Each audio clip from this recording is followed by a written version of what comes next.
അപ്പോൾ ഇവിടെ ഈ ഒരു പോയിന്റ് ഉണ്ടല്ലേ, ഈ നാലാമത്തെ പോയിന്റ് ഉണ്ടല്ലേ, ഇതാണ് LSTS എക്സാമിന് ചോദിച്ചിട്ടുള്ള ഒരു ചോദ്യം. ശുചിത്വ, മാലിന്യ സംസ്കരണം, മണ്ണ് ജല സംരക്ഷണം, ജൈവകൃഷിക്ക് പ്രാമുഖ്യം കൊടുത്തുകൊണ്ടുള്ള കൃഷി വികസനം എന്നീ 3 മേഖലകൾക്ക് ഊന്നൽ നൽകുന്നു. 4 ഉപമിഷനുകൾ ഉണ്ടെന്നായിരുന്നു അവിടെ ക്വസ്റ്റ്യനിൽ പറഞ്ഞിട്ടുണ്ടായിരുന്നത്. അതായത് ഇതേ സ്റ്റേറ്റ്മെന്റ് എടുത്തിട്ട് ഇതിൽ 3 എന്നുള്ളത് 4 ആക്കിയിട്ട് കൊടുത്തു. അതായിരുന്നു തെറ്റ്. അപ്പോൾ ആ രീതിയിലൊക്കെയാണ് PSC ക്വസ്റ്റ്യൻ ചോദിക്കുന്നത്. നമസ്കാരം, ടാൻഡം PSCയുടെ ഓൺലൈൻ ക്ലാസ്സിലേക്ക് എല്ലാവർക്കും ഒരിക്കൽ കൂടി സ്വാഗതം. നമ്മുടെ 10th പ്രിലിംസ് പരീക്ഷ നടക്കാനിരിക്കുകയാണ്. ഡിസംബറിൽ ആരംഭിക്കുകയാണ്. സെക്രട്ടേറിയറ്റ് അസിസ്റ്റന്റിനുള്ള നോട്ടിഫിക്കേഷൻ ഡിസംബറിൽ വരുമെന്ന് PSC അറിയിച്ചു കഴിഞ്ഞു. മാത്രമല്ല നമുക്കറിയാം ഡിസംബർ മാസമാണ്. ഒരുപാട് നോട്ടിഫിക്കേഷൻ സാധാരണഗതിയിൽ വരാറുള്ള ഒരു സമയമാണ്.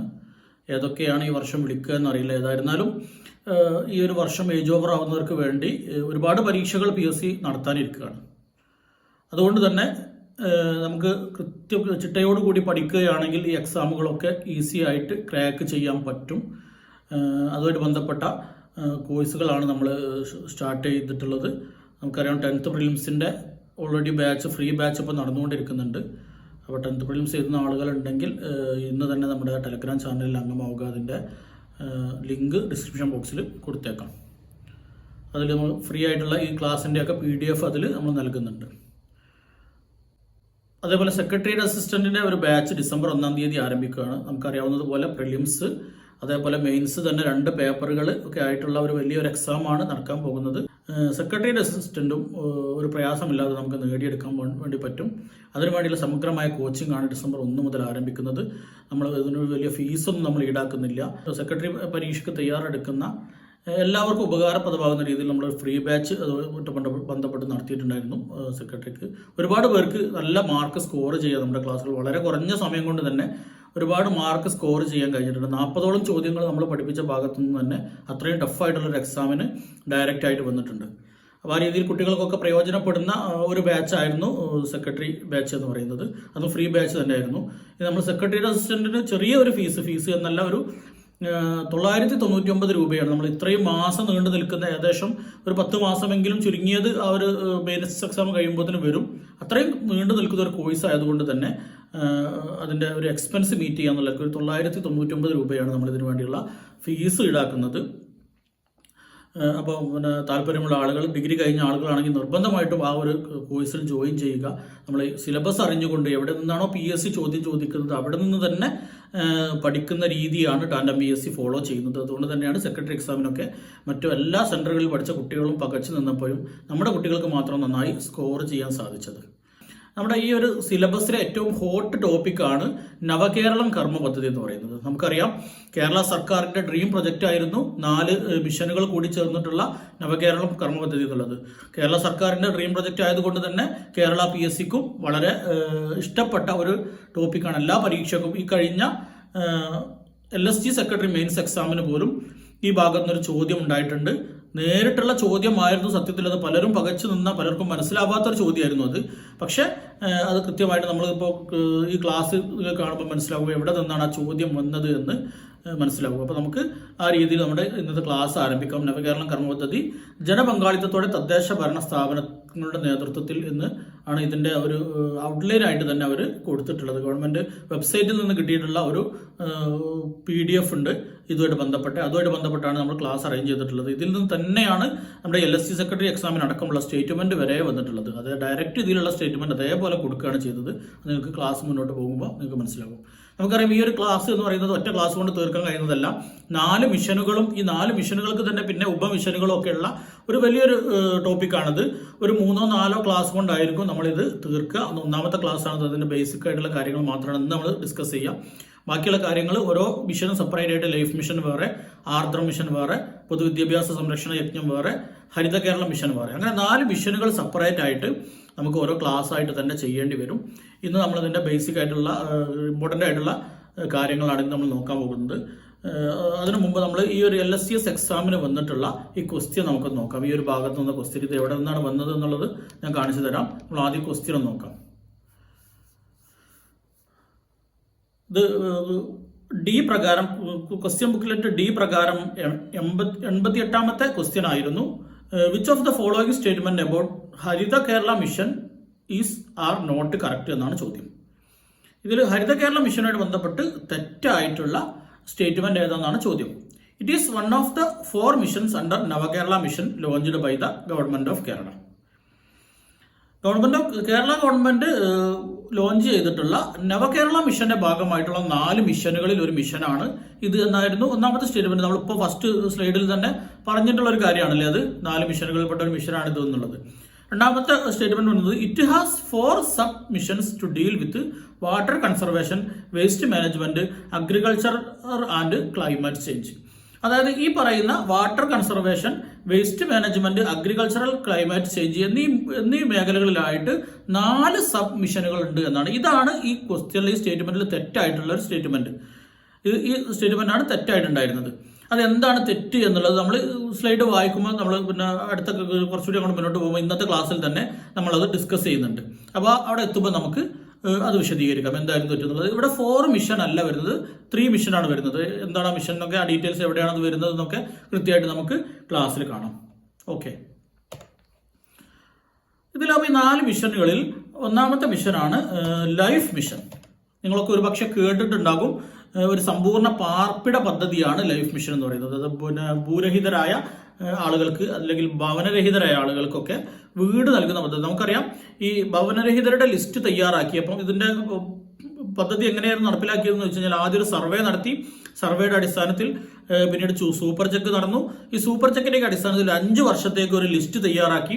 ഈ ലിസ്റ്റിൽ നിന്ന് മുൻഗണനാ ക്രമത്തിൽ ക്ലേശ ഘടകങ്ങളൊക്കെ പരിഗണിച്ച് മുൻഗണനാ ക്രമത്തിലാണ് ഇവർക്ക് എന്ത് കൊടുത്തിട്ടുള്ളത്, വീട് അനുവദിച്ചിട്ടുള്ളത്. ഇത് 2 ലിസ്റ്റായിട്ടാണ് ഇതിന് പ്രസിദ്ധീകരിച്ചത്. ഒരു ലിസ്റ്റ് ഇങ്ങനെ വീടില്ലാത്ത പിന്നെ ഗുണഭോക്താക്കൾ എന്ന് പറയുന്ന ഒരു ലിസ്റ്റ്. രണ്ടാമത്തെ ലിസ്റ്റ് എന്ന് പറഞ്ഞത് വീടും സ്ഥലവും ഇല്ലാത്ത ഗുണഭോക്താക്കൾ. 2 വ്യത്യാസം മനസ്സിലായിട്ടുണ്ടാവും. ഒന്ന് വീട് മാത്രമില്ലാത്ത, അവർക്ക് സ്ഥലമുണ്ട്, വീടുണ്ടാക്കാനുള്ള സ്ഥലമുണ്ട്, പക്ഷെ എന്തില്ല, വീടുണ്ടാക്കാനുള്ള സാമ്പത്തിക സ്ഥിതി ഇല്ല. അങ്ങനത്തെ ആളുകളെയാണ് ഭവനരഹിതരുടെ ലിസ്റ്റ് എന്ന് പറഞ്ഞിട്ട് തയ്യാറാക്കിയത്. അതേപോലെ ചില ആളുകളുണ്ട് വീടുമില്ല സ്ഥലവുമില്ല. അത്തരം ആളുകളാണ് ഭൂരഹിത ഭവനരഹിതർ എന്ന് പറയുന്ന വിഭാഗത്തിൽ ഉൾപ്പെടുത്തിയിട്ടുള്ളത്. അങ്ങനെ 2 ലിസ്റ്റായിട്ടാണ് ഈ ലിസ്റ്റ് പ്രസിദ്ധീകരിച്ചത്. അത്രയും ഇപ്പോൾ മനസ്സിലാക്കിയാൽ മതി. ലൈഫ് മിഷനെ വെച്ച് കൂടുതൽ കാര്യങ്ങൾ നമ്മൾ ഡീറ്റെയിൽഡ് ആയിട്ട് തന്നെ ഇത് ക്ലാസ് എടുക്കും. ആ സമയത്ത് നമുക്ക് വിശദീകരിക്കാവുന്നതാണ്. ഈ നവകേരളം കർമ്മ പദ്ധതിയിലെ രണ്ടാമത്തെ ഒരു മിഷനാണ് ആർദ്രം മിഷൻ എന്ന് പറയുന്നത്. ആർദ്രം എന്ന് കേൾക്കുമ്പോൾ തന്നെ നിങ്ങൾ ഓർത്തു വെക്കണം, ഇത് ആരോഗ്യവുമായി ബന്ധപ്പെട്ട ഒരു മിഷനാണെന്നുള്ളത്. ആരോഗ്യവുമായി ബന്ധപ്പെട്ട, ആരോഗ്യ മേഖലയുമായി ബന്ധപ്പെട്ട ഒരു മിഷനാണ്. പേര് തന്നെ സാമ്യമുണ്ടല്ലോ, ആർദ്രം ആരോഗ്യം, അങ്ങനെ ഓർത്ത് വെച്ചാൽ മതി. ജനസൗഹൃദ സർക്കാർ ആശുപത്രികൾ എന്നതാണ് ഈ ഒരു ആർദ്രം മിഷന്റെ ലക്ഷ്യമായിട്ട് വരുന്നത്. ജനസൗഹൃദ സർക്കാർ ആശുപത്രികൾ എന്ന് കണ്ടു കഴിഞ്ഞാൽ അപ്പോൾ നിങ്ങൾ ആർദ്രം മിഷൻ എന്ന് സെലക്ട് ചെയ്യാൻ പറ്റണം. സമകാലിക ആരോഗ്യ പ്രശ്നങ്ങൾ മുൻഗണനാടിസ്ഥാനത്തിൽ പരിഹരിക്കുന്നതിനോടൊപ്പം ആദിവാസികൾ, മത്സ്യത്തൊഴിലാളികൾ തുടങ്ങി പ്രാന്തവൽക്കരിക്കപ്പെട്ടവരുടെയും സ്ത്രീകളുടെയും പ്രായാധിക്യമുള്ളവരുടെയും ആരോഗ്യ ആവശ്യങ്ങൾ നിറവേറ്റുന്നതിനും ആർദ്രം മിഷൻ ലക്ഷ്യമിടുന്നു. അപ്പോൾ ജനസൗഹൃദ സർക്കാർ ആശുപത്രികൾ എന്നതാണ് ഇതിന്റെ ബേസിക് ആയിട്ടുള്ള എയിം നമ്മൾ പറഞ്ഞു.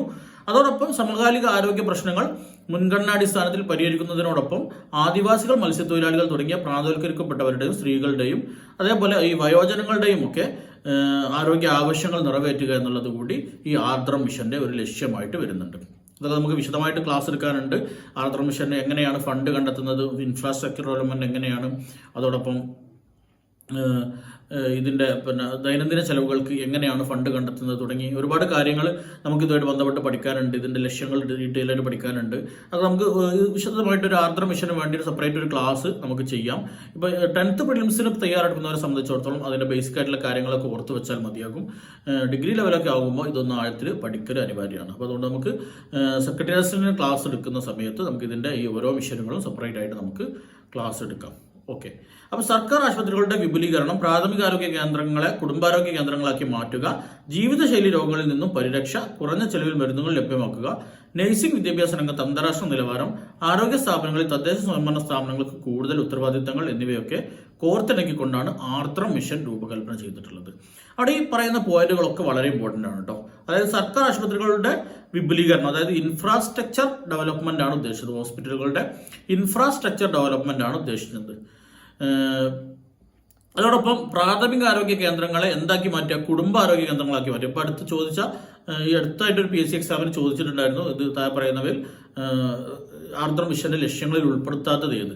അതിൽ പിന്നെ ഈ പറയുന്ന കുടുംബാരോഗ്യ കേന്ദ്രങ്ങളെ പിന്നെ സാമൂഹിക ആരോഗ്യ കേന്ദ്രങ്ങളാക്കി പ്രാഥമിക ആരോഗ്യ കേന്ദ്രങ്ങളെ കുടുംബാരോഗ്യ കേന്ദ്രങ്ങളാക്കി ഉയർത്തുക എന്നുള്ള ഒരു സ്റ്റേറ്റ്മെന്റ് അതിലുണ്ടായിരുന്നു.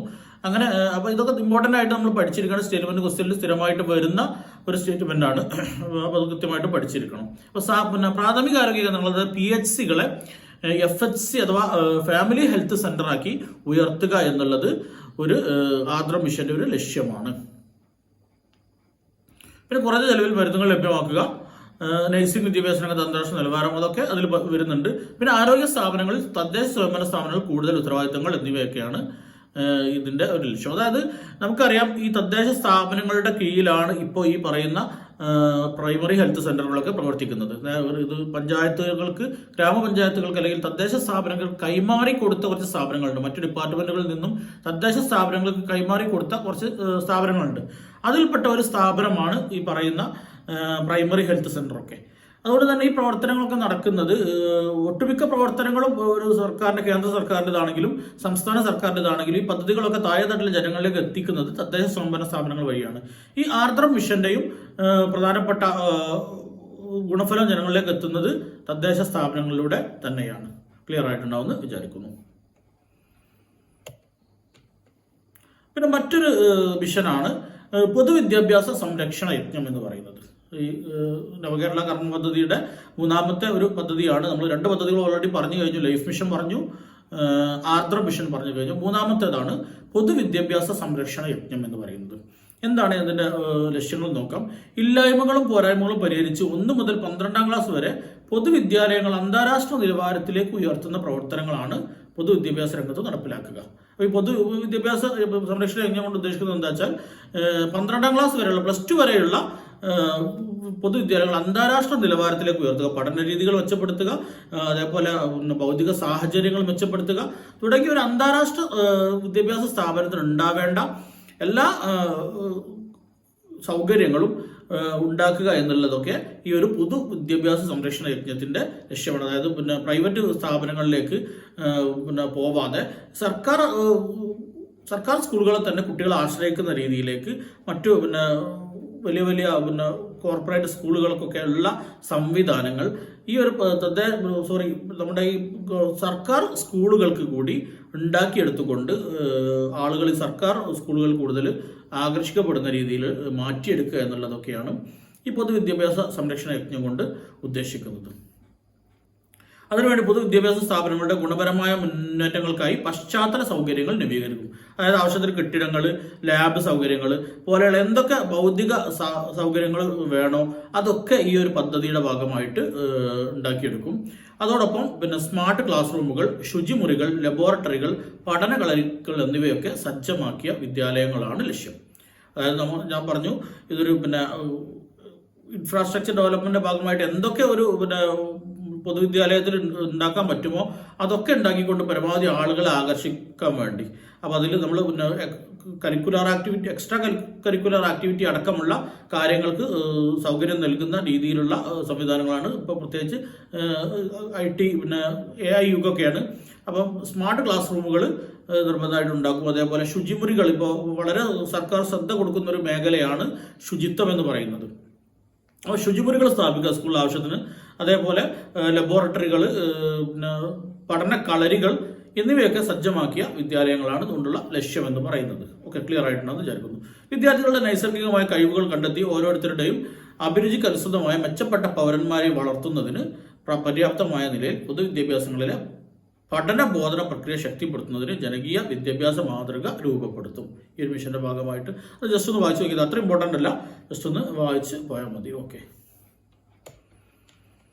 ഇനി നമ്മൾ 4ാമത്തെ മിഷനാണ്. നമ്മൾ പറഞ്ഞു ഈ ഒരു മിഷനുമായിട്ട് ബന്ധപ്പെട്ടായിരുന്നു ഈ സെക്രട്ടറി എക്സാമിന് ക്വസ്റ്റ്യൻ വന്നിട്ടുണ്ടായിരുന്നത്. ഹരിത കേരളം മിഷൻ.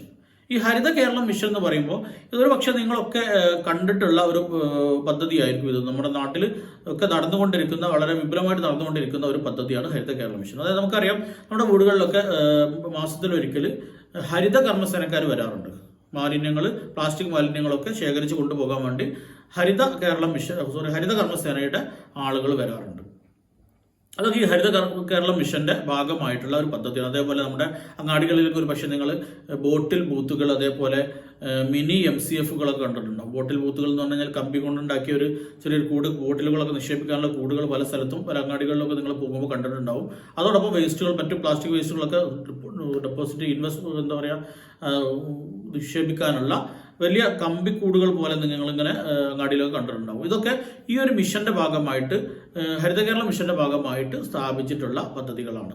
അതായത് കേരളത്തിന്റെ സവിശേഷമായ പ്രകീർത്തിക്കപ്പെട്ടിരിക്കുന്ന വൃത്തിയും ജലസമൃദ്ധിയും വീണ്ടെടുക്കുക. വൃത്തിയും ജലസമൃദ്ധിയും വീണ്ടെടുക്കുക എന്നുള്ളതാണ് ഹരിത കേരള മിഷന്റെ പ്രധാനപ്പെട്ട ലക്ഷ്യം എന്ന് പറയുന്നത്. എന്താണ്? വൃത്തിയും ജലസമൃദ്ധി, അതായത് കേരളത്തിന്റെ സവിശേഷതയായി പ്രകീർത്തിക്കപ്പെട്ടിരുന്നത്, അതായത് മറ്റു ഉത്തരേന്ത്യൻ സംസ്ഥാനങ്ങളെയൊക്കെ അപേക്ഷിച്ചിട്ട് നല്ല ക്ലീൻ ആയിട്ടുള്ള ഒരു പ്രദേശമായിരുന്നു നമ്മുടെ കേരളം എന്ന് പറയുന്നത്. ആ ഒരു ക്ലീൻനെസ് നിലനിർത്തുക എന്നുള്ളതാണ് ഇതിന്റെ ഒരു ലക്ഷ്യം. അതോടൊപ്പം ജലസമൃദ്ധി വീണ്ടെടുക്കുക എന്നതും ഇതിന്റെ ലക്ഷ്യമാണ്. പിന്നെ സുരക്ഷിത ഭക്ഷ്യവസ്തുക്കളുടെ ഉൽപാദനം വർദ്ധിപ്പിക്കുക, അതും ഹരിത കേരള മിഷന്റെ ലക്ഷ്യമാണ്. അപ്പോൾ ആ ഒരു പോയിന്റ് ശരിക്കും ശ്രദ്ധിച്ചു വെക്കേണ്ടതാണ്. സുരക്ഷിത ഭക്ഷ്യവസ്തുക്കളുടെ ഉൽപാദനം വർദ്ധിപ്പിക്കുക എന്നത് ഹരിത കേരള മിഷന്റെ ഭാഗമാണ് എന്നുള്ളത് ഓർത്തു വെക്കണം. നമ്മൾ ഇത് ഓപ്ഷനിൽ കാണുമ്പോൾ ഇത് ഒരു ഹരിത കേരള മിഷനായിട്ട് ബന്ധമില്ലല്ലോ എന്നൊക്കെ ചിലപ്പോൾ തോന്നിയിട്ട് നമുക്ക് അത് ആ ഓപ്ഷൻ തെറ്റായിട്ട് മാർക്ക് ചെയ്യാൻ സാധ്യതയുണ്ട്. അതുകൊണ്ട് നന്നായി ശ്രദ്ധിച്ച് നോട്ട് ചെയ്ത് നോക്കുക. മറ്റേതൊക്കെ നമ്മൾ പറഞ്ഞത് വൃത്തിയും ജലസമൃദ്ധിയും വീണ്ടെടുക്കുക എന്നൊക്കെ പറഞ്ഞാൽ നമുക്ക് പെട്ടെന്ന് മനസ്സിലാവും ഇത് ഹരിത കേരള മിഷന്റെ ഭാഗം തന്നെയാണെന്ന്. പക്ഷെ ഇത് നമുക്കൊരു സംശയം വരാൻ സാധ്യതയുള്ളതാണ്. ഭക്ഷ്യവസ്തുക്കളുടെ ഉൽപാദനം വർദ്ധിപ്പിക്കുക എന്നുള്ളത് ഈ ഹരിത കേരള മിഷനായിട്ട് ബന്ധമുണ്ടോന്നൊക്കെ.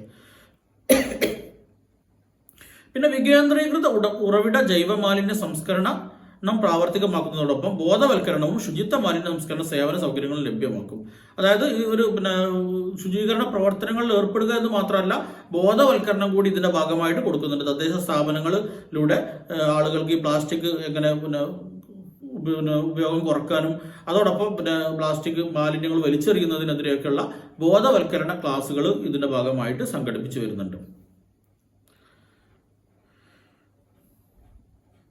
പിന്നെ ജലസ്രോതസ്സുകളിൽ മാലിന്യം നിക്ഷേപിക്കുന്നത് കർശനമായി തടയാനുള്ള സംവിധാനങ്ങളും ഇതിന്റെ ഭാഗമായിട്ട് നടപ്പിലാക്കും. കുളങ്ങളും തോടുകളും ആദ്യഘട്ടത്തിൽ പുനരുജ്ജീവിപ്പിക്കുകയും രണ്ടാം ഘട്ടത്തിൽ നദികൾ, കായലുകൾ തുടങ്ങി ജലസ്രോതസ്സുകളുടെ സംരക്ഷണവും സുസ്ഥിരമായ വിനിയോഗവും ഉറപ്പാക്കും. നമുക്കറിയാം 2016 ഈ ഒരു മിഷൻ ആരംഭിച്ചിട്ടുള്ളത്.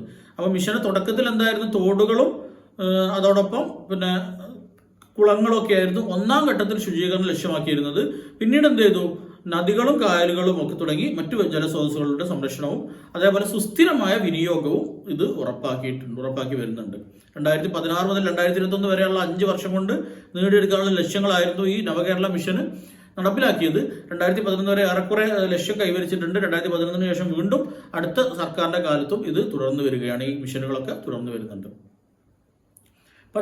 പച്ചക്കറി കൃഷിയിലും നെല്ല്, പഴവർഗ്ഗങ്ങൾ തുടങ്ങിയ അടിസ്ഥാന കൃഷി ഉൽപ്പന്നങ്ങളുടെ ജൈവ കൃഷി വ്യാപനമാക്കുന്നതോടൊപ്പം കർഷകർക്ക് മെച്ചപ്പെട്ട വില ലഭിക്കത്തക്ക രീതിയിൽ വിപണി സംവിധാനവും പരിഹരിക്കും. ഇപ്പൊ ഹരിത കേരള മിഷന്റെ ഭാഗമായിട്ട് നമ്മൾ നേരത്തെ പറഞ്ഞു, എന്താ പറയുക, സുരക്ഷിത ഭക്ഷ്യവസ്തുക്കളുടെ ഉൽപാദനം വർദ്ധിപ്പിക്കുക എന്നത് ഒരു ലക്ഷ്യമാണ് നമ്മൾ പറഞ്ഞിട്ടുണ്ടായിരുന്നു. അതാണ് ഇവിടെ പറഞ്ഞത്. നെല്ല്, അടിസ്ഥാന കൃഷി ഉൽപ്പന്നങ്ങളായ നെല്ല്, പിന്നെ പഴവർഗ്ഗങ്ങൾ, ഇതിനൊക്കെ അടിസ്ഥാന കൃഷി ഉൽപ്പന്നങ്ങളുടെ ജൈവ കൃഷി വ്യാപിക്കുന്നതോടൊപ്പം കർഷകർക്ക് മെച്ചപ്പെട്ട വില ലഭിക്കാനുള്ള വിപണി സംവിധാനങ്ങളും ഈ ഒരു മിഷന്റെ ഭാഗമായിട്ട് പരിഷ്കരിക്കുമെന്നാണ് പറഞ്ഞിട്ടുള്ളത്. ക്ലിയർ ആയിട്ടുണ്ടാവുമെന്ന് വിചാരിക്കുന്നു. നവകേരള നിർമ്മാണത്തിന് സർവ്വതല സ്പർശിയായ വികസന പ്രവർത്തനങ്ങളാണ് നവകേരളം കർമ്മ പദ്ധതിയിലൂടെ വിഭാവനം ചെയ്യുന്നത്. ജനങ്ങളുടെ അടിയന്തര പ്രാധാന്യമുള്ള പ്രശ്നങ്ങൾ പരിഹരിക്കുന്നതിനും സംസ്ഥാനത്തിന്റെ വികസനത്തിന് ദീർഘവീക്ഷണത്തോടെയുള്ള പരിഷ്കാരങ്ങൾക്ക് അടിത്തറ ഇടുന്നതിനു വേണ്ടിയുള്ള കാലിക പ്രസക്തിയുള്ള ദൗത്യങ്ങളായിട്ടാണ് നവകേരള കർമ്മ പദ്ധതി 2016 ആരംഭിച്ചിട്ടുള്ളത്. ആ ഓർഡർ നമ്പർ ഒന്നും ഇമ്പോർട്ടൻ്റ് അല്ല, അതൊന്നും നിങ്ങൾ പഠിച്ചു വെക്കണ്ട. ആ വർഷം ഒന്ന് ഓർത്ത് വെക്കുക, അതാണ് ഇതിൽ ഏറ്റവും വലിയ പ്രധാനം. 2016 ഈ പദ്ധതി ആരംഭിക്കുന്നത് എന്നുള്ള ഒരു കാര്യം. ജനങ്ങളുടെ ജീവിതത്തെയും ജീവനോപാധികളെയും സ്പർശിക്കുന്ന വിധത്തിലുള്ള അവരുടെ അഭിലാഷങ്ങളെ നിറവേറ്റുവാൻ ഭരണകൂടത്തെ രൂപാന്തരപ്പെടുത്തുന്നതുമായ തരത്തിലാണ് ഈ കർമ്മ പദ്ധതി ആവിഷ്കരിച്ചിട്ടുള്ളത്. ഇവിടെ ഇമ്പോർട്ടൻ്റ് ആയിട്ടുള്ളത് ആരംഭിച്ചിട്ടുള്ള വർഷം മാത്രമാണ് കേട്ടോ, അതൊന്ന് നോട്ട് ചെയ്ത് വെക്കുക. ഇനി ഏറ്റവും പ്രധാനപ്പെട്ടവയെന്ന് കണ്ടെത്തിയ 6 മുൻഗണനാ മേഖലകളെ കോർത്തിണക്കി താഴെ പറയുന്ന 4 വികസന മിഷനുകളാണ് നവകേരള കർമ്മ പദ്ധതി ഈ ഘട്ടത്തിൽ ഉൾക്കൊള്ളിച്ചിരിക്കുന്നത്. ഒന്നാം ഘട്ടത്തിൽ ഉൾക്കൊള്ളിച്ചിരിക്കുന്ന കാര്യമാണ് പറഞ്ഞത്. 2017 സർക്കാർ ഇറക്കിയിട്ടുള്ള ഒരു ഡോക്യുമെന്റ് ആണിത്. അപ്പോൾ ആദ്യത്തെ ഘട്ടത്തിൽ ഉൾപ്പെടുത്തിയിരിക്കുന്നത് താഴെ പറയുന്ന 6 മേഖലകളുമായിട്ട് ബന്ധപ്പെട്ടിട്ടാണെന്നാണ് പറയുന്നത്. ഈ 6 മുൻഗണന മേഖല ഏതൊക്കെയാ നോക്കാം. ഒന്ന് സമ്പൂർണ്ണ പാർപ്പിട പദ്ധതി. നമ്മൾ പറഞ്ഞതുപോലെ ലൈഫ് മിഷൻ എന്ന പദ്ധതി പ്രകാരം സമ്പൂർണ്ണ പാർപ്പിടമാണ്. ആ ഒരു സമ്പൂർണ്ണ പാർപ്പിടം എന്ന ഒരു മേഖലയിലാണ് ഒന്നാമത്തേതായിട്ട് ഉള്ളത്. 2 ജനസൗഹൃദ സർക്കാർ ആശുപത്രികൾ, അത് നമ്മൾ പറഞ്ഞു കഴിഞ്ഞു. ആർദ്രം മിഷനാണ് അതിനു വേണ്ടിയുള്ള പദ്ധതി. പിന്നെ മൂന്നാമത്തത് പൊതു വിദ്യാഭ്യാസ സംരക്ഷണ യജ്ഞം, അതും പറഞ്ഞു കഴിഞ്ഞു. നാലാമത് വരുന്ന 4ലാണ് ബാക്കിയുള്ള 3 വരുന്നത് കേട്ടോ. ഇപ്പോൾ മൊത്തം നമ്മൾ പറഞ്ഞല്ലോ 6 മേഖലകളിലാണ് ഇത് മുൻഗണന കൊടുക്കുന്നത് പറഞ്ഞു. അതിൽ ആദ്യത്തെ 3 പറഞ്ഞു കഴിഞ്ഞു. ബാക്കി 3 വരുന്നത് നമ്മുടെ ഹരിത കേരളം മിഷനുമായിട്ട് ബന്ധപ്പെട്ട് ശുചിത്വ മാലിന്യ സംസ്കരണം, അതാണ് ഒരു മേഖല എന്ന് പറയുന്നത്, ശുചിത്വ മാലിന്യ സംസ്കരണ മേഖല. പിന്നെ മറ്റൊന്ന് മണ്ണ് ജല സംരക്ഷണം, അതാണ് 2ാമത്തെ മേഖല. 3ാമത് പറയുന്നത് ജൈവ കൃഷി രീതിക്ക് പ്രാമുഖ്യം കൊടുത്തുകൊണ്ടുള്ള കൃഷി വികസനം. അപ്പോൾ പിന്നെ മൊത്തം 6 മേഖലകളാണ് നമ്മൾ പറഞ്ഞു. ഒന്നാമത്തത് സമ്പൂർണ്ണ പാർപ്പിടം, അതിനുവേണ്ടിയാണ് ലൈഫ് മിഷൻ. പിന്നെ ജനസൗഹൃദ സർക്കാർ ആശുപത്രികൾ എന്ന ലക്ഷ്യത്തിൽ ആർദ്രം മിഷൻ. 3ാമതായിട്ട് വിദ്യാഭ്യാസ സംരക്ഷണ യജ്ഞം. ഈ 3 കഴിഞ്ഞ് ബാക്കി 3 മേഖലകൾ വരുന്നത് ഹരിത കേരള മിഷന്റെ കീഴിലാണ്. ശുചിത്വ മാലിന്യ സംസ്കരണം, മണ്ണ് ജല സംരക്ഷണം, പിന്നെ ജൈവ കൃഷിക്ക് പ്രാമുഖ്യം കൊടുത്തുകൊണ്ടുള്ള കൃഷി വികസനം. അങ്ങനെ ഈ 3 മേഖലകൾക്ക് ഊന്നൽ നൽകുന്ന ഹരിത കേരള മിഷൻ പദ്ധതിയാണ് മറ്റൊന്ന് ഈ ഒരു മിഷന്റെ ഭാഗമായിട്ട് വരുന്നത്. ക്ലിയർ ആയിട്ടുണ്ടാവും വിചാരിക്കുന്നു. ഈ 6 മേഖലകൾ ഒന്ന് പഠിച്ചു വെക്കൽ നിർബന്ധമാണ്. നമ്മൾ നേരത്തെ ക്വസ്റ്റ്യൻ കണ്ടല്ലോ, ആ രീതിയിലൊക്കെ ക്വസ്റ്റ്യന് വരാൻ സാധ്യതയുണ്ട്. അപ്പൊ ഇവിടെ ഈ ഒരു പോയിന്റ് ഉണ്ടല്ലേ, ഈ 4ാമത്തെ പോയിന്റ് ഉണ്ടല്ലേ, ഇതാണ് LSTS എക്സാമിന് ചോദിച്ചിട്ടുള്ള ഒരു ചോദ്യം. ശുചിത്വ മാലിന്യ സംസ്കരണം, മണ്ണ് ജല സംരക്ഷണം, ജൈവ കൃഷിക്ക് പ്രാമുഖ്യം കൊടുത്തുകൊണ്ടുള്ള കൃഷി വികസനം എന്നീ 3 മേഖലകൾക്ക് ഊന്നൽ നൽകുന്നു. അവിടെ നമ്മൾ കണ്ടത് എന്താണ്? 4 മേഖലകൾക്ക് ഊന്നൽ നൽകുന്നു എന്നാണ്, 4 ഉപമിഷനുകൾ ഉണ്ടെന്നായിരുന്നു അവിടെ ക്വസ്റ്റ്യനിൽ പറഞ്ഞിട്ടുണ്ടായിരുന്നത്. അതായത് ഇതേ സ്റ്റേറ്റ്മെന്റ് എടുത്തിട്ട് ഇതിൽ 3 എന്നുള്ളത് 4 ആക്കിയിട്ട് കൊടുത്തു, അതായിരുന്നു തെറ്റ്. അപ്പൊ ആ രീതിയിലൊക്കെയാണ് PSC ക്വസ്റ്റ്യൻ ചോദിക്കുന്നത്. പ്രത്യേകിച്ച് ഇത്തരം സർക്കാരിന്റെ മിഷനുകളൊക്കെ സംബന്ധിച്ചുള്ള ക്വസ്റ്റ്യന് കൂടുതലും PSC ഇപ്പോൾ എടുക്കുന്നത് ഇത്തരം വെബ്സൈറ്റുകളിൽ നിന്നാണ്. ഔദ്യോഗികമായിട്ട് സർക്കാർ പ്രസിദ്ധീകരിച്ചിട്ടുള്ള ഡോക്യുമെന്റ്സും വെബ്സൈറ്റിലെ വിവരങ്ങളും ഒക്കെ ഉൾപ്പെടുത്തിയിട്ടാണ് ഇപ്പോൾ ക്വസ്റ്റ്യൻ തയ്യാറാക്കി വരുന്ന ഒരു ട്രെൻഡ് നമ്മൾ കാണുന്നത്. അതുകൊണ്ട് ഇത്തരം ഭാഗങ്ങളൊക്കെ കൃത്യമായിട്ട് നോക്കിയിട്ട് പോകണം, എന്നാൽ എക്സാം നമുക്ക് സിമ്പിളായിട്ട് ക്രാക്ക് ചെയ്തെടുക്കാൻ വേണ്ടി പറ്റും. അപ്പോൾ ഈ ക്വസ്റ്റ്യൻ എവിടുന്ന വരുന്നത് നിങ്ങൾക്ക് മനസ്സിലായിട്ടുണ്ടാകും. ഓക്കെ, ഇനി ഇതിൽ തന്നെ ഹ്രസ്വകാല ലക്ഷ്യങ്ങളും ദീർഘകാല ലക്ഷ്യങ്ങളും ഉണ്ട്. നമ്മളെല്ലാ പല പദ്ധതികളും പഠിക്കുന്ന സമയത്ത് നമ്മൾ പറയാറുണ്ട്, പെട്ടെന്ന് നേടിയെടുക്കേണ്ട ലക്ഷ്യങ്ങൾ ഉണ്ടാവും ഓരോ പദ്ധതിക്ക്. നമ്മൾ സസ്റ്റൈനബിൾ ഡെവലപ്മെന്റ് ഗോൾ ക്ലാസ് എടുത്ത സമയത്ത് പറഞ്ഞിട്ടുണ്ടായിരുന്നു, പെട്ടെന്ന് നേടിയെടുക്കേണ്ട ലക്ഷ്യങ്ങളുണ്ട്, അതോടൊപ്പം ദീർഘകാല അടിസ്ഥാനത്തിൽ നേടിയെടുക്കേണ്ട ലക്ഷ്യങ്ങളുണ്ട്. ഈ ഒരു നവകേരള മിഷനും ഇതുപോലെ ഹ്രസ്വകാല മിഷനും ഉണ്ട്, ദീർഘകാല ലക്ഷ്യങ്ങളും ഉണ്ടായിരുന്നു. അവ ഓരോന്നും കൈവരിക്കേണ്ട സമയക്രമവും വ്യക്തമായി മുൻകൂട്ടി നിർണ്ണയിച്ച് വിശദമായ കർമ്മപദ്ധതി തയ്യാറാക്കുകയും അനുയോജ്യവും നൂതനവുമായ സാങ്കേതിക വിദ്യയും വിദഗ്ധ സഹായവും യഥാസമയം ലഭ്യമാക്കുകയും ചെയ്ത് ചിട്ടയായ പ്രവർത്തനങ്ങളുടെ ലക്ഷ്യങ്ങൾ കൈവരിക്കുകയും അതുവഴി വികസനങ്ങളുടെ ഗുണഫലങ്ങൾ ജനങ്ങൾക്ക് ലഭ്യമാക്കുന്നുണ്ടെന്ന് ഉറപ്പാക്കുകയും ചെയ്യുക എന്ന സമീപനമാണ് ഉദ്ദേശിക്കുന്നത്. അത് ജസ്റ്റ് ഒന്ന് വായിച്ചു പോയാൽ മതി, കാര്യപ്പെട്ട ഇമ്പോർട്ടന്റ് പോയിന്റുകളൊന്നും അതിൽ ഇല്ല. ഓക്കെ, ഇനി കേരളം നേരിടുന്ന സാമൂഹ്യ സാമ്പത്തിക വെല്ലുവിളികൾ കാലാനുസൃതമായി വിലയിരുത്തി കൂടുതൽ മേഖലകളിലെ ഇടപെടലുകൾക്ക് സമയാസമയത്ത് രൂപം നൽകി നവകേരള കർമ്മ പദ്ധതിയിൽ കൂട്ടിച്ചേർക്കുന്നതാണ്. ബഹുജന പങ്കാളിത്തവും എല്ലാ മേഖലകളിലെയും രാഷ്ട്രീയ സാമൂഹ്യ സാംസ്കാരിക കൂട്ടായ്മകളുടെ സമഗ്ര പങ്കാളിത്തവും ഉറപ്പാക്കിയുള്ള നിർവഹണം നവകേരള കർമ്മ പദ്ധതിയുടെ പ്രത്യേകതയാണ്. അത് അത്ര ഇമ്പോർട്ടൻ്റ് അല്ല. ഇനി അടുത്ത ചുവപ്പ് കളറിൽ കൊടുത്തിരിക്കുന്ന ആ ഭാഗമാണ് ഇതിൽ ഇമ്പോർട്ടൻ്റ് ആയിട്ട് നമ്മൾ നോക്കി വെക്കേണ്ട കാര്യം. എന്താ പറഞ്ഞത്? ജനപങ്കാളിത്തത്തോടെ തദ്ദേശ സ്വയംഭരണ സ്ഥാപനങ്ങളുടെ നേതൃത്വത്തിലാണ് മിഷൻ പ്രവർത്തനങ്ങൾ താഴെത്തട്ടിൽ നടപ്പിലാക്കുക. ഞാൻ നേരത്തെ പറഞ്ഞു കഴിഞ്ഞു, നമ്മുടെ സംസ്ഥാന സർക്കാരിന്റെ പദ്ധതികളാണെങ്കിലും കേന്ദ്ര ഗവൺമെന്റ് പദ്ധതികളാണെങ്കിലും താഴെത്തട്ടിലേക്ക് അത് പൂർണ്ണമായ രീതിയിൽ എത്തിക്കുന്നത് ഈ തദ്ദേശ സ്ഥാപനങ്ങളിലൂടെയാണ്. നമുക്കറിയാം, നമ്മുടെ നാട്ടിൽ വികേന്ദ്രീകൃത ആസൂത്രണവും അധികാര വികേന്ദ്രീകരണവും ഒക്കെയാണ് ഇപ്പോൾ നടപ്പിലാക്കി വിജയിച്ചിട്ടുള്ളത്. അതുകൊണ്ട് തന്നെ എല്ലാം ഈ തദ്ദേശ സ്ഥാപനങ്ങൾ വഴിയാണ് നമ്മുടെ താഴെത്തട്ടിലേക്ക് എത്തിക്കാറുള്ളത്. ഈ ഒരു നവകേരള കർമ്മ പദ്ധതിയുടെയും പ്രവർത്തനങ്ങൾക്ക് സത്യത്തിൽ നേതൃത്വം കൊടുക്കുന്നത് ആരാണ്? തദ്ദേശ സ്ഥാപനങ്ങൾ തന്നെയാണ്. പൗരസമിതികൾ, ബഹുജന സംഘടനകൾ, സർക്കാർ ഇതര സംഘടനകൾ, വിദ്യാഭ്യാസ, ആരോഗ്യ, സംരക്ഷണ, ക്ഷേമ പ്രവർത്തന രംഗങ്ങളിലെ ജനകീയ കൂട്ടായ്മകൾ, സഹകരണ സ്ഥാപനങ്ങൾ, സന്നദ്ധ സംഘടനകൾ, മതസ്ഥാപനങ്ങൾ, കമ്പനികൾ, സാംസ്കാരിക സ്ഥാപനങ്ങൾ എന്നിങ്ങനെ സമൂഹത്തിന്റെ സമസ്ത മേഖലകളിലും പ്രവർത്തിക്കുന്ന സംഘടനകളുടെയും സംസ്ഥാനങ്ങളുടെയും സ്ഥാപനങ്ങളുടെയും വ്യക്തികളുടെയും സാങ്കേതിക സഹായം, സന്നദ്ധ സേവനം, സാമ്പത്തിക സഹായം തുടങ്ങി ബഹുവിധ സഹായ സഹകരണങ്ങൾ സമാഹരിച്ചുകൊണ്ടാണ് മിഷൻ പ്രവർത്തനങ്ങൾ നടപ്പിലാക്കുക. അത് പറഞ്ഞാൽ എന്താ വെച്ചാൽ നമ്മൾ ഈ ഒരു പദ്ധതി പൂർണ്ണമായിട്ടും സർക്കാർ ഫണ്ടോട് കൂടി മാത്രമല്ല ഇത് നടപ്പിലാക്കുന്നത്. പലപ്പോഴും സന്നദ്ധ സംഘടനകളുടെയോ അല്ലെങ്കിൽ വ്യക്തികളുടെയോ ഒക്കെ സാമ്പത്തികമായിട്ടും അല്ലാതെയുമുള്ള സഹായ സഹകരണങ്ങളൊക്കെ സ്വീകരിച്ചുകൊണ്ടാണ് ഈ പദ്ധതി നടപ്പിലാക്കുന്നത്. നമുക്കറിയാം ഒക്ടോബറൊക്കെ വരുമ്പോൾ സമയത്ത് നമ്മൾ ക്ലബ്ബുകളുടെ നേതൃത്വത്തിലൊക്കെ എന്ത് വരും, ഒക്ടോബർ 2 ബന്ധപ്പെട്ട് ശുചീകരണ പ്രവർത്തനങ്ങളൊക്കെ നടക്കും അല്ലേ. അപ്പോൾ ഈ ഹരിത കേരളം മിഷന്റെ ഭാഗമായിട്ട് നടക്കേണ്ട പ്രധാനപ്പെട്ട ഒരു പദ്ധതിയാണ് ഈ ശുചീകരണ പ്രവർത്തനങ്ങൾ. ഈ ശുചീകരണ പ്രവർത്തനങ്ങളൊക്കെ മിക്കവാറും നടപ്പിലാക്കുക ക്ലബ്ബുകൾ വഴി. ഓരോ നാട്ടിലും ആ പ്രദേശത്തെ പ്രധാനപ്പെട്ട ക്ലബ്ബുകൾ ഉണ്ടാവും, അവരുടെ നേതൃത്വത്തിൽ ആ പദ്ധതികൾ നടപ്പിലാക്കും. ആ രീതിയിലാണ് നമ്മൾ കണ്ടുവരാറുള്ളത്. അപ്പോൾ പറഞ്ഞു വന്നത് നവകേരള മിഷന്റെ ഭാഗമായിട്ടുള്ള സ്കീമുകൾ താഴെത്തട്ടിൽ നടപ്പിലാക്കുമ്പോൾ തദ്ദേശ സ്ഥാപനങ്ങളാണ് ഇത് നേതൃത്വം കൊടുക്കുന്നത്. മാത്രമല്ല ഈ പറയുന്ന ജനകീയ പങ്കാളിത്തത്തോടു കൂടി തദ്ദേശ സ്ഥാപനങ്ങളാകുമ്പോൾ അതിനുള്ളൊരു സാഹചര്യം കുറച്ചുകൂടി കൂടുതലാണ് അല്ലെ. അപ്പൊ അങ്ങനെ ഈ ജനകീയ പങ്കാളിത്തത്തോടു കൂടിയാണ് ഈ പദ്ധതി നടപ്പിലാക്കുന്നത്. ഇനി ഇതിനായി താഴെ പറയുന്ന 3 തലങ്ങളിലെ പ്രവർത്തനങ്ങൾ അർത്ഥപൂർണ്ണമായി സംയോജിപ്പിക്കണം എന്ന് പറയുന്നുണ്ട്. ഏതൊക്കെയാണ് ആ 3 മേഖലകളിലെ പ്രവർത്തനങ്ങൾ എന്ന് നമുക്ക് നോക്കാം. ഒന്ന്, മിഷനുകളുടെ ലക്ഷ്യങ്ങൾ കൈവരിക്കുന്നതിന് വേണ്ട പ്രവർത്തനങ്ങളുടെ ആസൂത്രണം തദ്ദേശ ഭരണ സ്ഥാപനങ്ങളുടെ നേതൃത്വത്തിൽ പ്രാവർത്തികമാക്കുകയും അതിലൂടെ തദ്ദേശ ഭരണ സ്ഥാപനങ്ങൾ പ്രദേശത്തിന് വേണ്ടി സിംഗിൾ പ്ലാൻ തയ്യാറാക്കുകയും തുടർന്ന് പദ്ധതിയിലെ വിവിധ ഘടകങ്ങളിൽ ബന്ധപ്പെട്ട വകുപ്പുകളും സ്ഥാപനങ്ങളും നിർവഹണം നടത്തുകയും ചെയ്യുക. അപ്പൊ ഈ മിഷന്റെ ഭാഗമായിട്ട് പദ്ധതികൾ രൂപീകരിക്കും. പദ്ധതി രൂപീകരിക്കേണ്ടതാരാണ്? തദ്ദേശ സ്വയംഭരണ സ്ഥാപനങ്ങളാണ്. അവർ പദ്ധതികൾ രൂപീകരിക്കും. എന്നിട്ട് ഇത് നടപ്പാക്കുന്നത് എല്ലാം തദ്ദേശ സ്ഥാപനങ്ങൾ നേരിട്ടല്ല, ഈ തദ്ദേശ സ്ഥാപനങ്ങൾക്ക് കൈമാറി കിട്ടിയിട്ടുള്ള സ്ഥാപനങ്ങളുണ്ട്. നേരത്തെ ഞാൻ പറഞ്ഞു പ്രൈമറി ഹെൽത്ത് സെന്ററുകൾ തദ്ദേശ സ്ഥാപനത്തിന് കൈമാറി കിട്ടിയ സ്ഥാപനമാണ്. അവിടെ ഒരു മെഡിക്കൽ ഓഫീസർ ഉണ്ടാവും. അതേപോലെ തന്നെ ആയുർവേദ ഡിസ്പെൻസറി ഉണ്ടാവും, അവിടെയും ഒരു മെഡിക്കൽ ഓഫീസർ ഉണ്ടാവും. അപ്പൊ ഈ ആർദ്രം മിഷൻ പദ്ധതിയുമായിട്ട് ബന്ധപ്പെട്ട് നടക്കുന്ന പ്രവർത്തനങ്ങൾക്ക് നേതൃത്വം കൊടുക്കുക ഈ പറയുന്ന 2 മെഡിക്കൽ ഓഫീസർമാർ. ചില തദ്ദേശ സ്ഥാപനങ്ങളിൽ ഹോമിയോ മെഡിക്കൽ ഓഫീസർ കൂടി ഉണ്ടാകും. അപ്പൊ ഏതൊക്കെ മെഡിക്കൽ ഓഫീസർമാരുണ്ടോ അവരിലൂടെയാണ് ഈ ആർദ്രം പദ്ധതിയുമായിട്ട് ബന്ധപ്പെട്ട പ്രവർത്തനങ്ങൾ നടക്കുക. തദ്ദേശ സ്വയംഭരണ സ്ഥാപനം എന്ത് ചെയ്യും? ഇതിനു വേണ്ടിയുള്ള പദ്ധതി തയ്യാറാക്കും. ഈ പദ്ധതി തയ്യാറാക്കി അതിന്റെ വിശദാംശങ്ങൾ ആരെ ഏൽപ്പിക്കും? ഈ പറയുന്ന മെഡിക്കൽ ഓഫീസർമാരെ ഏൽപ്പിക്കും. അവരാണ് പിന്നെ ഈ പദ്ധതി നടപ്പിലാക്കുക. അതേപോലെ തന്നെ മറ്റോരോ പദ്ധതികളും, ഇപ്പോൾ പാർപ്പിട പദ്ധതിയാണെങ്കിൽ അത് വില്ലേജ് എക്സ്റ്റൻഷൻ ഓഫീസർ എന്ന് പറയുന്ന ഒരു തസ്തികയുണ്ട്.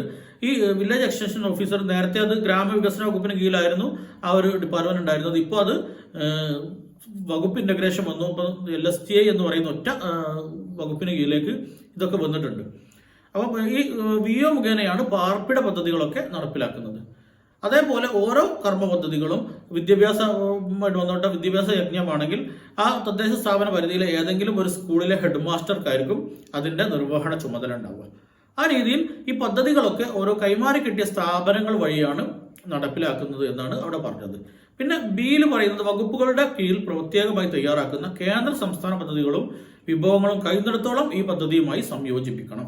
അതായത് തദ്ദേശ സ്ഥാപനങ്ങളിലൂടെയാണ് നടപ്പിലാക്കുന്നതെങ്കിലും ഈ പദ്ധതികൾക്ക് വേണ്ട ഫണ്ട് പല തലത്തിൽ നിന്ന് വരുന്നുണ്ട്. പ്രത്യേകിച്ച് കേന്ദ്ര ധനകാര്യ കമ്മീഷന്റെ ഒരു ഫണ്ട് ഉണ്ട്, ടൈഡ് ഫണ്ട് എന്ന്, അല്ലെങ്കിൽ പ്രത്യേക ഉദ്ദേശ ഗ്രാന്റ് എന്ന് പറയും.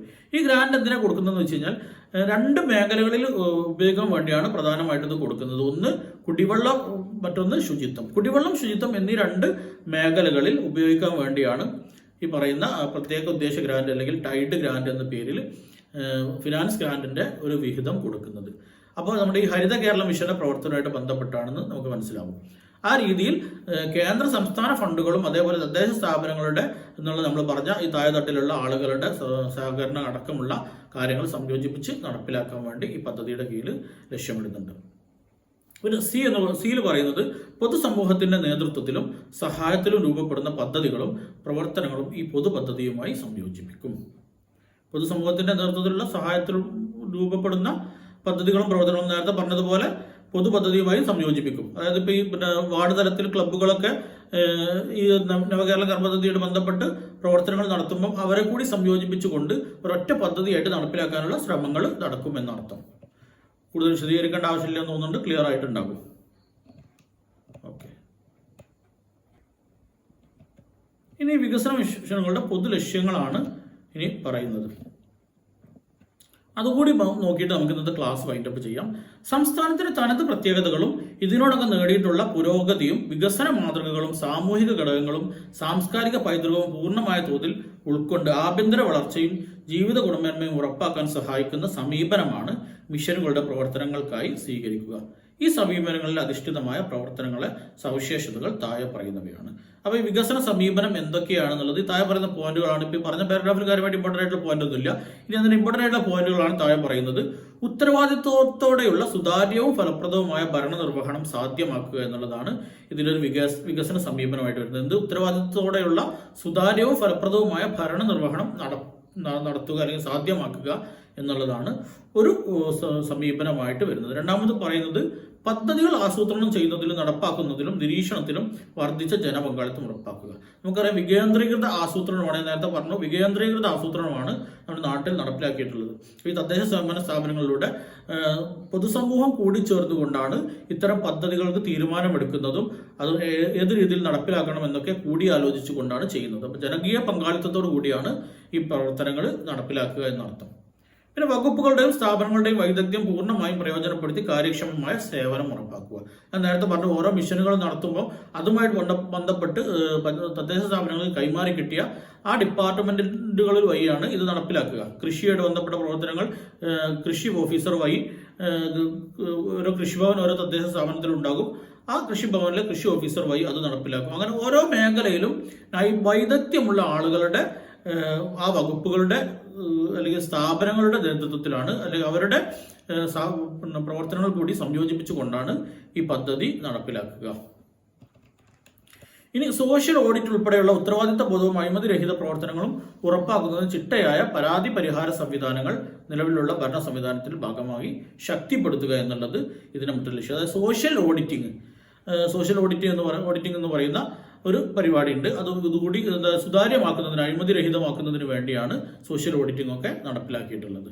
പിന്നെ വിവര സാങ്കേതിക വിദ്യയുടെ ഫലപ്രദമായ ഉപയോഗം എല്ലാ രംഗത്തും ഉറപ്പാക്കുക. നമുക്കറിയാം ഈ ഗവേണൻസ് നടപ്പിലാക്കിയിട്ടുണ്ട്. ഇപ്പോൾ നമ്മുടെ നാട്ടിൽ ഭരണ നിർവഹണമൊക്കെ ഇൻഫർമേഷൻ ടെക്നോളജിയുടെ സാധ്യതകൾ ഉപയോഗപ്പെടുത്തിക്കൊണ്ട് പൊതുജനങ്ങൾക്ക് പെട്ടെന്ന് ലഭ്യമാകുന്ന ഒരു തരത്തിലേക്കാണ് പോയിട്ടുള്ളത്. അപ്പം വിവര സാങ്കേതിക വിദ്യയുടെ ഫലപ്രദമായ ഉപയോഗം എല്ലാ രംഗത്തും ഉറപ്പാക്കുക. ഓരോ മേഖലയിലും നൂതന സാങ്കേതിക വിദ്യകളും ആഗോളതല മികച്ച പ്രവർത്തന മാതൃകകളും നമ്മുടെ സാമൂഹ്യ ചുറ്റുപാടുകൾക്ക് അനുസൃതമായി രൂപപ്പെടുത്തി പ്രയോഗത്തിൽ വരുത്തുക എന്നുള്ളത് ഈ ഒരു നവകേരള മിഷന്റെ ഒരു ലക്ഷ്യം, വികസന കാഴ്ചപ്പാടിൽപ്പെട്ടതാണ്. പിന്നെ കേന്ദ്രാവിഷ്കൃത പദ്ധതികളുടെ ഫലപ്രദമായ സംയോജനവും കാര്യക്ഷമമായ നടത്തിപ്പും ഉറപ്പാക്കുക എന്നുള്ളത്. ഈ പോയിന്റുകളൊക്കെ ഒരു 1-2 തവണ വായിച്ചു വെച്ചാൽ തന്നെ നമ്മുടെ മനസ്സിലേക്ക് കയറുന്ന പോയിന്റുകളാണ്. അത് പിന്നെ പരീക്ഷകൾ സ്റ്റേറ്റ്മെന്റ് ക്വസ്റ്റ്യനിലൊക്കെ, പ്രത്യേകിച്ച് ഡിഗ്രി ലെവൽ എക്സാമിനൊക്കെ സ്റ്റേറ്റ്മെന്റ് ടൈപ്പിലൊക്കെ വരാൻ സാധ്യതയുള്ള പോയിന്റുകളാണ്. സന്നദ്ധ സംഘടനകൾ, മതസ്ഥാപനങ്ങൾ, പ്രവാസികൾ, സർക്കാർ ഇതര സംഘടനകൾ തുടങ്ങി സമൂഹത്തിന്റെ സമസ്ത മേഖലകളിലുമുള്ള ജനങ്ങളുടെ പ്രസ്ഥാനങ്ങളുടെയും സ്ഥാപനങ്ങളുടെയും പൂർണ്ണ സഹകരണവും അധിക വിഭവ സമാഹരണത്തിലുള്ള പങ്കാളിത്തവും ഉറപ്പാക്കുക എന്നുള്ളതും അതിന്റെ ലക്ഷ്യമായിട്ട് പറയുന്നുണ്ട്. അത്രയൊക്കെയാണ് ഇതിൽ വികസന ലക്ഷ്യങ്ങളായിട്ട് പറയുന്നത്, വികസന സമീപനമായിട്ട് പറയുന്നത്. നമ്മൾ നേരത്തെ പറഞ്ഞതുപോലെ ഇനി ഇതിൽ ഓരോ മിഷനുകളും ഡീറ്റെയിൽഡ് ആയിട്ട് നമുക്ക് പഠിക്കാനുണ്ട്. നമുക്ക് വരും ക്ലാസ്സുകളിൽ നമുക്ക് സെക്രട്ടേറിയറ്റ് അസിസ്റ്റന്റുമായി ബന്ധപ്പെട്ട ബാച്ച് ഡിസംബർ 1 ആരംഭിക്കുകയാണ്. അപ്പോൾ ആ ബാച്ചിൽ നമ്മൾ കൂടുതലായിട്ട് നമുക്കിത് വിശദീകരിക്കാം. 10th പ്രിലിംസിനെ സംബന്ധിച്ചിടത്തോളം ഈ പറഞ്ഞ ഒരു ഭാഗത്തു നിന്ന് 10th പ്രിലിംസിനൊക്കെ ചോദ്യത്തിന് സാധ്യതയുള്ളൂ. ആഴത്തിലേക്ക് നമ്മൾ 10th പ്രിലിംസിൽ ക്വസ്റ്റ്യൻ സാധാരണയായി കണ്ടുവരാറില്ല.